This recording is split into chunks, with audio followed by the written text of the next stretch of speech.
안녕하세요. 함께하는 노년건강 채널의 여러분. 나이를 먹을수록 건강 걱정이 많아지죠. 평소엔 멀쩡했는데 갑자기 한쪽 팔에 힘이 빠지거나 말이 꼬이고 눈앞이 잠깐 흐려지는 순간이 있었나요? 대부분 피곤해서 그렇겠지 하고 넘어가지만 사실 그건 뇌가 보내는 마지막 경고일 수 있습니다. 오늘 영상에서는 많은 분들이 놓치고 있는 뇌경색의 진짜 원인과 단 한 번의 선택으로 혈관을 되살리는 방법을 이야기하려 합니다. 제가 오랜 현장에서 직접 만난 환자들의 이야기와 의학적으로 검증된 생활습관 변화를 통해 여러분이 스스로 뇌를 지키는 법을 알려드릴 겁니다. 영상의 마지막까지 보신다면 내 몸의 시한폭탄을 어떻게 멈출 수 있는지 분명하게 알게 되실 거예요. 끝까지 함께 해주세요. 당신의 뇌와 삶이 오늘 이 순간부터 달라질 겁니다. 새벽에 차가운 공기를 가르며 욕실로 향하던 한 남자가 바닥으로 무너지듯 주저앉았다. 전날까지 동네 코트에서 라켓을 휘두르던, 담배를 오래전에 끊고 매해 검진을 빠짐없이 받던 그였다. 예순한 살의 그에게 닥친 일은 번개처럼 보였지만 나는 그것이 번개가 아니라 오래전부터 하늘에 차곡차곡 쌓여있던 먹구름의 방전이라는 사실을 알고 있었다. 떨리는 목소리로 구급차를 부르던 배우자의 호소, 응급실의 흰 조명 아래에서 힘없이 늘어진 오른쪽 팔과 다리, 더듬거리는 말끝이 멈출 때마다 방 안의 공기마저 멎는 것처럼 느껴지는 정적, 그 모든 순간이 한 사람의 삶과 한 가족의 일상이 파문처럼 뒤틀리는 장면을 완성했다. 나는 노년 재활 현장에서 오랜 세월 수많은 뇌혈관 환자를 만나왔다. 그들의 질문은 대체로 비슷했다. 내가 뭘 잘못했나요? 왜 하필 나였나요? 질문의 이면에는 억울함과 두려움, 그리고 되돌릴 수 없음을 직감하는 침묵이 엉켜 있었다. 그러나 인정하기 어려운 진실이 있다. 이런 파국은 하룻밤 사이에 생겨난 괴물이 아니라 오랫동안 보이지 않는 어둠 속에서 자라난 그림자라는 점이다. 몸은 오랜 시간 작은 신호를 보냈고 일상은 그 신호를 사소한 피곤 탓으로 흘려보냈다. 혈관은 소리 없이 좁아지고 피는 더디게 탁해졌으며 보이지 않는 미세한 균열이 겹겹이 쌓였다. 그리고 어느 새벽 그 균열은 틈이 되었고 틈은 단절이 되었다. 뇌라는 기관은 잔혹하리만큼 정직하다. 충분한 산소와 영양이 끊기는 순간 기능을 잃고 잃어버린 기능은 좀처럼 돌아오지 않는다. 그래서 이 이야기는 단순한 건강상식이나 겁주기의 수사가 아니다. 이는 당신과 당신의 가족이 하루아침에 무너지는 장면을 막기 위한 현실의 언어로 된 경보다. 병은 우리에게 예의를 갖추지 않는다. 바쁜 일정표와 상사의 메시지, 미뤄둔 약속과 아이의 숙제 사이를 아슬아슬 걷는 평범한 하루, 그 일상의 틈새를 비집고 들어와 생을 두 동강낸다. 그렇기에 이 서두는 공포를 팔기 위함이 아니라 방향을 잃지 않기 위한 좌표를 찍기 위함이다. 여기서 우리는 두 가지 사실을 먼저 붙잡아야 한다. 하나, 겉으로 멀쩡해 보이는 삶도 내부에서는 조용한 전쟁이 벌어질 수 있다. 둘, 그 전쟁은 돌연변이처럼 불시에 솟구치는 것이 아니라 사소한 선택의 연쇄와 오래된 습관의 관성 속에서 자라난다. 오늘의 목적은 범인을 특정해 즉석에서 단죄하는 것도 허망한 낙관으로 서로를 위로하는 것도 아니다. 우리에게 필요한 것은 현실을 직시하는 담대함과 무너진 뒤에 할 수 있는 일이 아니라 무너지기 전에 해야 할 일을 지금 시작했다는 결기다. 나는 수많은 재활실에서 지팡이를 짚던 손이 다시 문고리를 잡고 더듬거리던 말이 다시 이름을 부르며 고개를 숙이던 눈빛이 다시 정면을 바라보는 장면을 보았다. 그 회복의 공통분모는 기적이 아니라 선택이었다. 선택은 거창한 선언이 아니라 일상의 미세한 전환에서 시작한다. 그리고 그 첫 전환은 부정에서 인식으로, 무감에서 경계로 건너가는 일이다. 그러니 지금 이 순간 당신이 해야 할 일은 단순하다. 이 이야기를 개인적인 경고로 받아들이고 내일이 아니라 오늘, 언젠가가 아니라 지금, 막연한 불안이 아니라 구체적 행동으로 궤도를 수정하겠다고 마음을 굳히는 것. 이것이야말로 한 사람의 삶과 한 가족의 시간을 지키기 위한 서막이며 이 서막이 끝나는 자리에서 비로소 다음 페이지가 열린다. 사람들은 대개 병의 원인을 단 하나의 사건에서 찾으려 하지만 진실은 훨씬 느리고 은밀하게 다가온다. 오랜 세월 반복된 식탁 위의 선택들, 그저 조금 짜게 먹는 습관, 점심시간마다 들르는 식당의 자극적인 양념, 퇴근 후 맥주 한 잔에 곁들여지는 안주의 기름기. 이런 것들이 쌓이고 겹치면서 혈관은 눈에 띄지 않게 상처를 입는다. 하루에 섭취하는 소금의 양이 세계보건기구가 권장하는 양의 3배에 이르는 사람도 많다. 이 정도의 염분은 혈관벽을 지속적으로 자극하고 그 표면에 미세한 균열을 낸다. 거기에 혈중의 나쁜 지방이 들러붙어 굳어지고 그것이 바로 플라크라 불리는 단단한 덩어리로 변한다. 처음엔 부드러운 찌꺼기였던 것이 시간이 지나면서 돌처럼 굳고 혈류의 통로를 점점 좁힌다. 이런 과정은 고통도 경고음도 없이 진행된다. 사람들은 피곤하거나 나이가 들어서 그렇겠지 하며 대수롭지 않게 넘긴다. 그러나 그 사소한 무시는 서서히 혈관을 부식시키는 침묵의 칼날과 같다.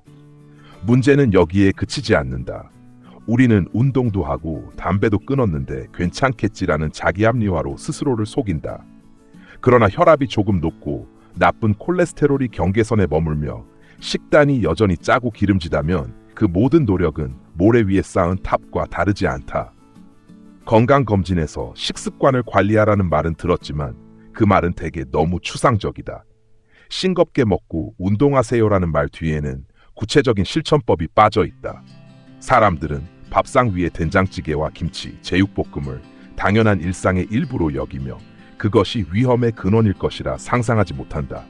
이런 식단이 수십 년 이어지면 혈관은 서서히 딱딱해지고 심장은 점점 더 큰 압력으로 피를 밀어 넣어야 한다. 그 결과 혈압은 오르고 혈관 내벽은 계속 손상된다. 이것이 바로 조용한 살인자라 불리는 고혈압과 동맥경화의 악순환이다.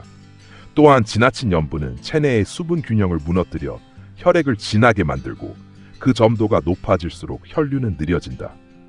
속도가 느려진 피는 좁아진 통로를 통과하며 벽에 더 많은 기름기를 남긴다.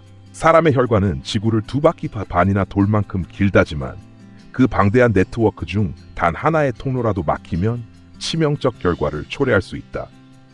우리가 매일 먹는 음식이 바로 그 통로를 조용히 잠식하고 있는 셈이다. 여기에 또 다른 요인이 더해진다. 현대 약물 치료가 혈압을 억제하면서 혈류의 흐름을 지나치게 완만하게 만들기도 한다. 혈압은 낮아졌지만 이미 좁아진 혈관을 통과하는 피는 제 속도를 잃고 정체된다. 결국 혈류가 멈추는 순간 뇌세포는 산소를 잃고 죽기 시작한다.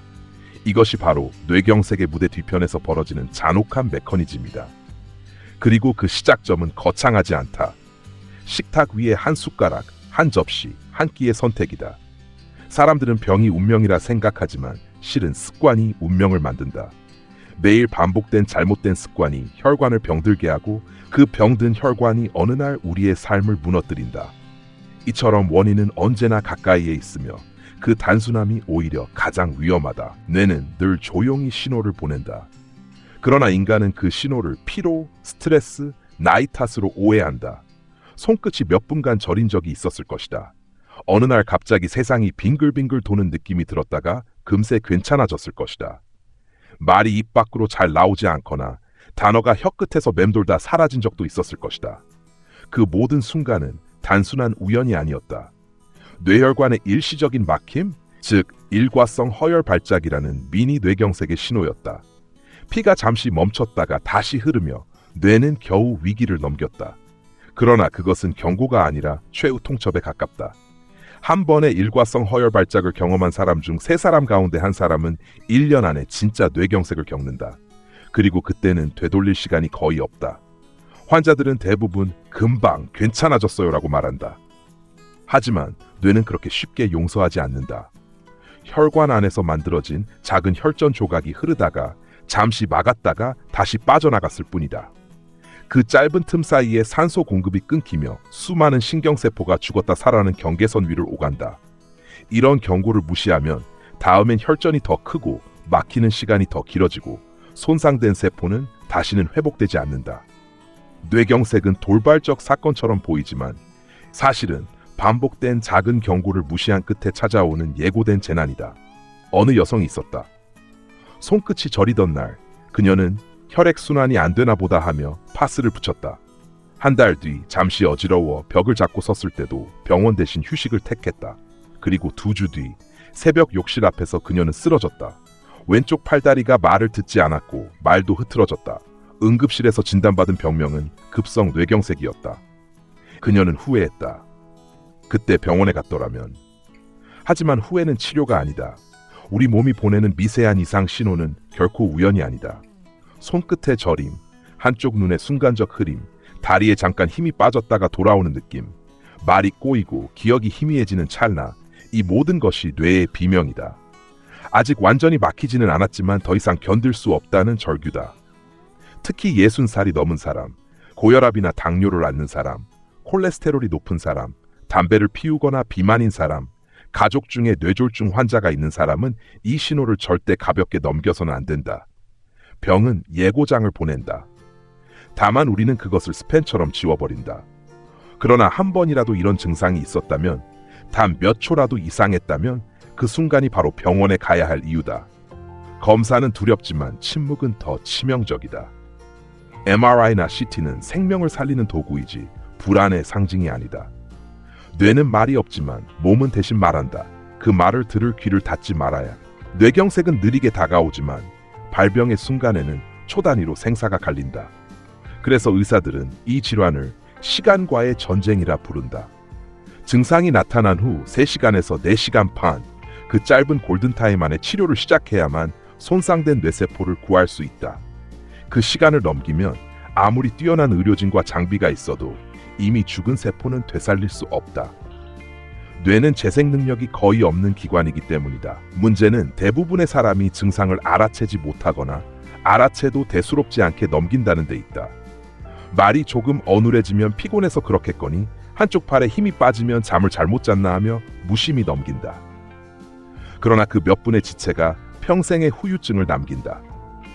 뇌졸중 학회에서는 이런 비극을 줄이기 위해 간단하지만 치명적인 규칙 하나를 제시한다.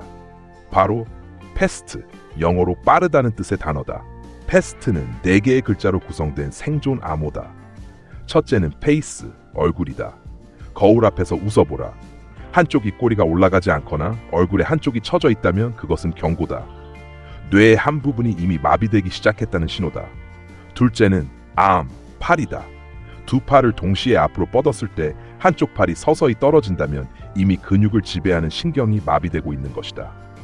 셋째는 스피치, 말이다. 평소처럼 또렷하게 말하려 해도 단어가 엉키거나 발음이 꼬이고 간단한 문장을 따라하지 못한다면 뇌의 언어 중추가 피해를 입고 있다는 의미다.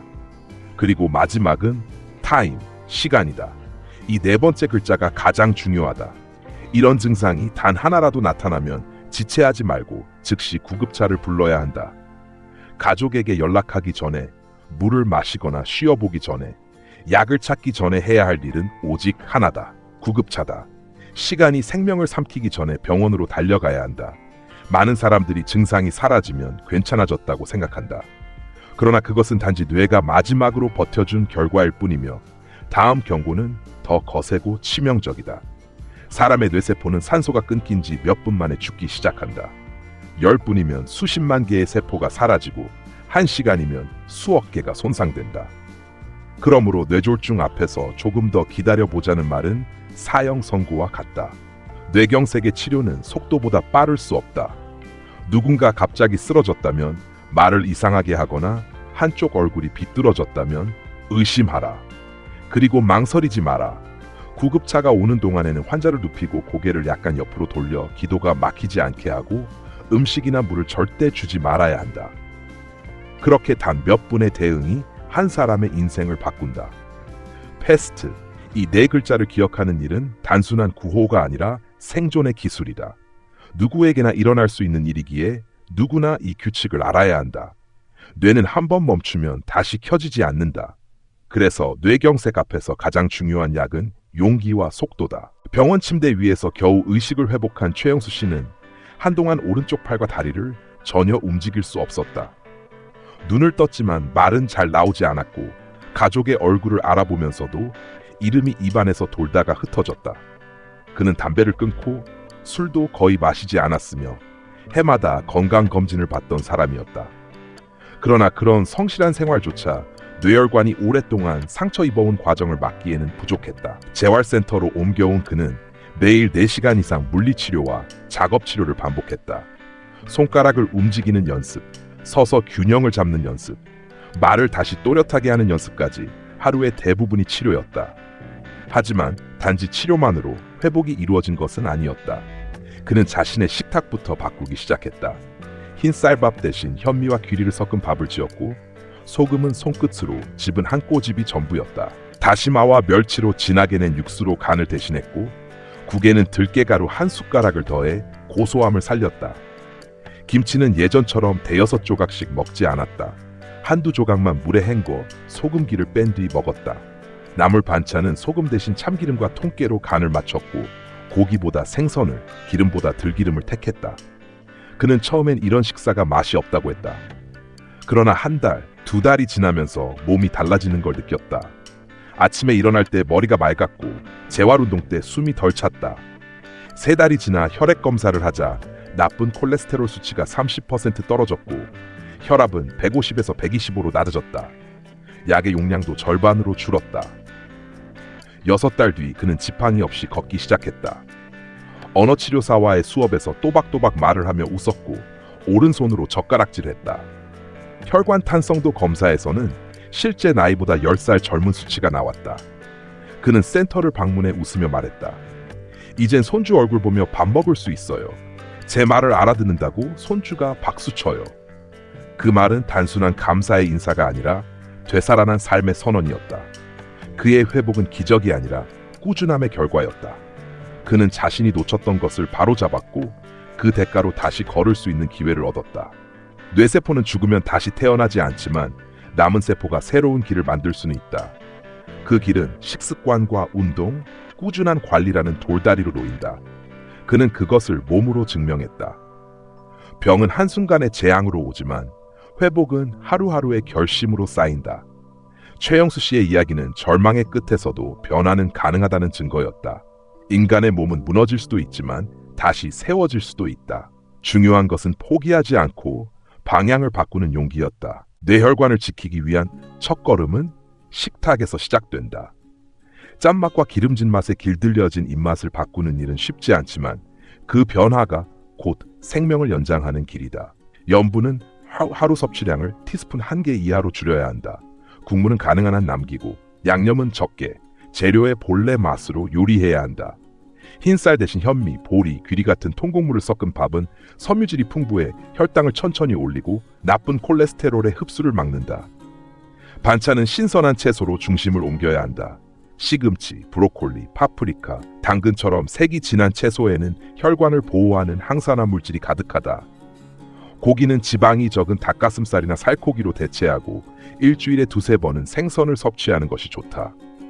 특히 고등어, 연어, 꽁치 같은 등푸른 생선에는 오메가3 지방산이 풍부해 혈액을 맑게 하고 염증을 줄인다. 튀김보다 찜이나 구이를 선택하고, 기름을 사용할 때는 올리브유나 들기름처럼 불포화 지방을 선택해야 한다. 소금 대신 레몬즙이나 식초, 허브를 활용하면 맛을 살리면서 염분을 줄일 수 있다. 그리고 뇌 건강에 도움이 되는 3가지 특별한 식품이 있다. 첫째는 생강가루다. 생강은 혈액순환을 촉진하고 혈전을 예방하는 효과가 있다. 하지만 너무 자극적으로 먹으면 위를 상하게 할 수 있으므로 하루 1티스푼 정도를 따뜻한 물에 타서 마시거나 밥 짓기 전에 소량 섞는 것이 좋다. 둘째는 아로니아 가루다. 아로니아에는 안토시아닌이라는 강력한 항산화 성분이 들어있어 혈관벽의 산화를 막고 염증을 완화한다. 매일 아침 요거트에 1스푼 섞어 먹으면 좋다. 단, 공복에 너무 많이 먹으면 속이 불편할 수 있으니 주의해야 한다. 셋째는 울금, 즉 강황가루다. 울금에 들어있는 커큐민은 혈액 속 지방을 줄이고 혈전이 생기는 것을 억제한다. 커큐민은 기름에 녹아야 흡수가 잘 되므로 볶음 요리나 카레에 소량 넣어 사용하는 것이 효과적이다. 이렇게 3가지를 꾸준히 섭취하면 혈액의 점도가 낮아지고 뇌로 가는 혈류가 원활해진다. 그러나 아무리 좋은 음식도 과하면 독이 된다. 식습관의 핵심은 절제다. 가루와 영양제를 무조건 많이 먹는다고 혈관이 깨끗해지지 않는다. 매일 일정한 시간에 소식하며 식사 간격을 일정하게 유지하는 것이 더 중요하다. 또한 하루에 물을 충분히 마셔야 한다. 맑은 물은 혈액의 점도를 낮추고 노폐물을 배출한다. 물은 약이 아니지만 약보다 더 강력한 해독제다. 결국 건강한 식단이란 특별한 음식 몇 가지가 아니라 꾸준히 지키는 균형의 습관이다. 맛을 줄이는 대신 생명을 더하는 선택. 그것이 뇌경색을 막는 가장 현실적이고 확실한 방법이다. 식습관이 바뀌었다면 이제는 생활의 리듬을 바로잡아야 한다. 뇌혈관은 규칙을 좋아한다. 같은 시간에 일어나고 같은 시간에 먹고 같은 시간에 잠드는 단순한 반복이 혈압을 안정시키고 호르몬 분비를 일정하게 만든다. 특히 밤늦은 식사는 피해야 한다. 저녁은 가능하면 잠자기 3시간 전, 늦어도 8시 이전에 마치는 것이 좋다. 밤에 음식을 먹으면 혈당과 혈압이 동시에 상승하고 그 상태로 잠들면 혈관은 쉴 틈 없이 압박을 받는다. 공복의 시간이 길어지면 세포는 스스로를 정리하고 손상된 부분을 수리한다. 이를 오토파지라 부른다. 단식을 지나치게 하면 근육이 손상되지만 일정한 공복 리듬은 뇌를 맑게 하고 혈관의 노화를 늦춘다. 하루 3끼를 꼬박꼬박 챙겨 먹되 일정한 시간에 가볍게 천천히 먹는 것이 핵심이다. 또한 앉아있는 시간을 줄여야 한다. 오래 앉아있으면 다리의 혈액순환이 느려지고 피는 중력의 영향을 받아 아래로 고인다. 1시간에 한 번은 자리에서 일어나 스트레칭을 하거나 가볍게 걸어야 한다. 걷기는 가장 단순하지만 가장 완벽한 운동이다. 빠른 걸음으로 하루 30분 이상 걸으면 심장이 규칙적으로 수축하며 혈류가 살아난다. 혈압이 높거나 약한 사람이라도 무리하지 않고 매일 일정하게 움직이면 뇌로 가는 피의 흐름이 눈에 띄게 좋아진다. 운동은 몸의 피를 돌게 할 뿐 아니라 마음의 피로도 씻어낸다. 스트레스가 쌓이면 교감신경이 과도하게 활성화되고 혈압이 상승한다. 뇌혈관이 약한 사람에게 스트레스는 폭발 직전의 불씨와 같다. 명상이나 호흡훈련, 짧은 낮잠, 좋아하는 음악은 그 불씨를 식히는 물이다. 스마트폰의 화면을 오래 들여다보는 대신 하늘을 한번 바라보는 것만으로도 뇌의 피로는 줄어든다. 중요한 것은 지속이다. 새로운 습관은 하루 만에 생기지 않는다.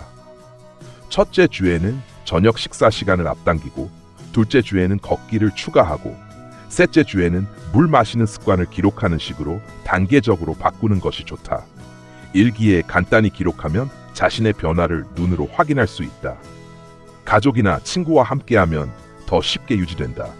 서로의 식단을 공유하고 함께 운동하며 변화의 과정을 격려하면 지루함이 줄고 의지가 강해진다. 건강은 혼자서 완성되는 싸움이 아니다.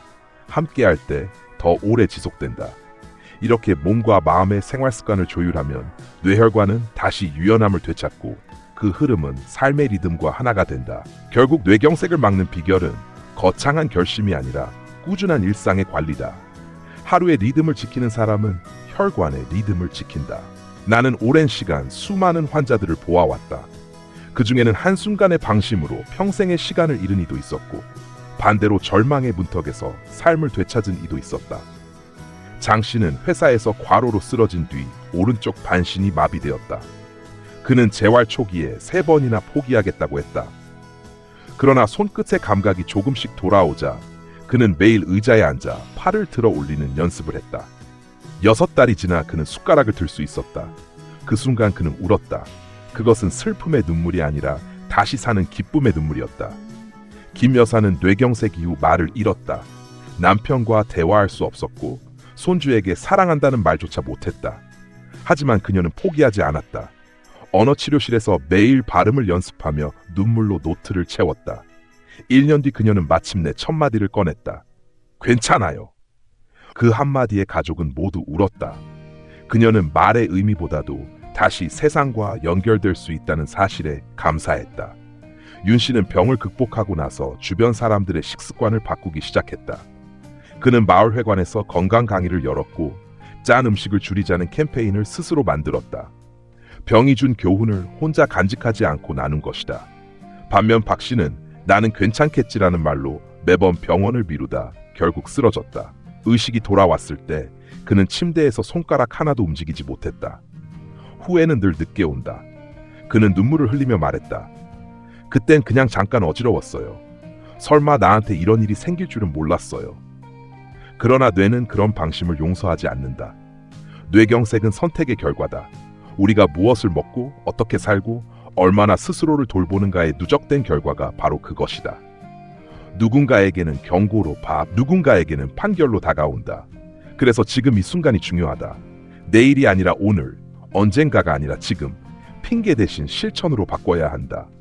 싱겁게 먹고 규칙적으로 걷고 스트레스를 흘려보내는 단순한 습관이 생명을 지킨다. 그 작은 선택이 모여 혈관을 살리고 그 혈관이 우리의 뇌를 지킨다. 뇌가 깨어 있어야 삶도 깨어 있다. 당신의 삶은 당신의 혈관이 지탱하고 있다. 이제는 스스로에게 물어야 한다. 나는 오늘 나의 뇌를 지킬 만큼 현명하게 살고 있는가? 그 질문에 대한 답이 바로 내일의 운명을 결정한다. 그러니 시작은 지금이다. 변화는 거창하지 않다. 식탁에 한 숟가락, 하루에 한 걸음, 그리고 한 번의 결심이 당신의 미래를 다시 쓴다. 이것이 뇌경색이 남긴 가장 큰 메시지다. 늦지 않았다. 아직 당신의 뇌는 당신을 기다리고 있다. 함께하는 노년 건강 채널과 오늘도 함께해 주셔서 감사합니다. 건강은 한순간의 선택이 아니라 매일의 작은 실천에서 만들어집니다. 오늘 들은 이야기 중 단 하나라도 실천해 본다면 당신의 내일은 분명 달라질 것입니다. 영상이 도움이 되셨다면 좋아요와 구독으로 함께해 주세요. 여러분의 관심이 더 많은 분들의 건강을 지키는 힘이 됩니다. 다음 영상에서도 당신의 삶을 더 건강하게, 더 행복하게 만드는 방법으로 찾아뵙겠습니다. 지금까지 함께하는 노년 건강이었습니다.